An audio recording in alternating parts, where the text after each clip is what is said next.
ମୁଁ Prabhat car comfort Bhubaneswar authorised distributor Nippon ଏବେ ନୂଆ ଦୁଇଟା ଆଣ୍ଡ୍ରଏଡ଼୍ ଭର୍ସନ୍ ବାହାର କରିଛି। ଡାଇମଣ୍ଡ ସିରିଜ୍ର ଗୋଟେ ବାହାର କରିଛି ସିଙ୍ଗିଲ୍ ନାମ୍ ଗୋଟେ ଡବଲ୍ ନାମ୍। ଫାଷ୍ଟ ଦେଖିବା ସିଙ୍ଗିଲ୍ ନାମ୍ର ଫଙ୍କସନ୍ ୟୁଜ୍ କରିବା। ସିଙ୍ଗିଲ୍ ନାମ୍ ହେଉଛି 9 ଇଞ୍ଚର ଆସୁଛି, ସେଥିରେ ଅକ୍ଟା କୋର୍ ପ୍ରୋସେସର୍ ଦେଉଛି, ଆଉ A53ର ପ୍ରୋସେସର୍ ବି ଦେଉଛି, ଯେଉଁଟାକି ଆମ ମୋବାଇଲରେ ସାଧାରଣତଃ ୟୁଜ୍ ହୁଏ, ସାମସଙ୍ଗ୍ ମୋବାଇଲ ୟୁଜ୍ କରେ। ଆଉ ଏଥିରେ QLEDର ସ୍କ୍ରିନ୍ ଦେଉଛି, 1280x720ର ରେଜୁଲେସନ୍ରେ ସ୍କ୍ରିନ୍ ଦେଉଛି। QLED ସ୍କ୍ରିନ୍ ମାନେ ଜଷ୍ଟ ଟଚ୍ କଲେ ସିଏ ସେନ୍ସର୍ ଟାଇପ୍ର କାମ କରିବ।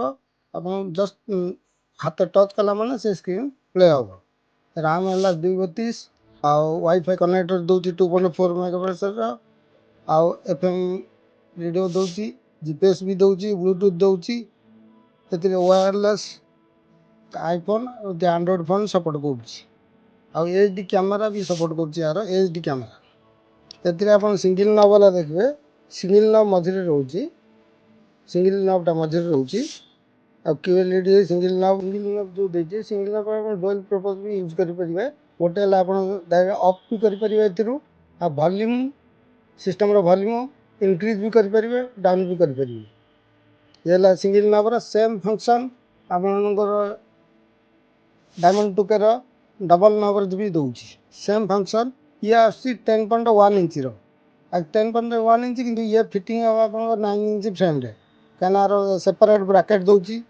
ଇଏ ଏଥିରେ ଡବଲ୍ ନବ୍ ଦେଉଛି। ଡବଲ୍ ନବ୍ରେ ଆପଣ କ'ଣ କରିପାରିବେ, ଆପଣ ଏଥିରେ ଭଲ୍ୟୁମ୍ ଇନକ୍ରିଜ୍ କରିପାରିବେ, ଆଉ ଯେକୌଣସି ଆପଣ ଗୀତ ଯାହା ପ୍ଲେ କରୁଛନ୍ତି ତାକୁ ପଜ୍ କରିପାରିବେ, ଫରୱାର୍ଡ଼ କରିପାରିବେ। ଇଏ ହେଲା ଡିଫରେନ୍ସ ଆର ଏତିକି, ସିଙ୍ଗିଲ୍ ନବ୍ ଡବଲ୍ ନବ୍ ଭିତରେ ଡିଫରେନ୍ସ ଏତିକି। ଆଉ ଇଏ QLEDରେ ଆସୁଛି, ଇଏ ବହୁତ ସ୍ପିଡ଼ ରହୁଛି, ଆର ଭର୍ସନ୍ ବି ଭଲ ଅଛି। ଅକ୍ଟାକୋର A53ର ପ୍ରୋସେସର୍, ଡବଲ୍ ନବ୍ ଦୁଇଟା ଗଲା ଅକ୍ଟାକୋର ପ୍ରୋସେସର୍ A52 ଦେଉଛି। ବହୁତ ସ୍ପିଡ଼ ରହୁଛି ସିଷ୍ଟମ୍, QLEDର ସ୍କ୍ରିନ୍ ବି ଦେଉଛି। ତେଣୁ ଆପଣଙ୍କର ଯଦି କିଛି ରିକ୍ୱାୟାର୍ଡ ରୁହେ ତାହେଲେ କାର କମ୍ପ୍ୟୁଟର କଣ୍ଟାକ୍ଟ କରନ୍ତୁ। Thank you.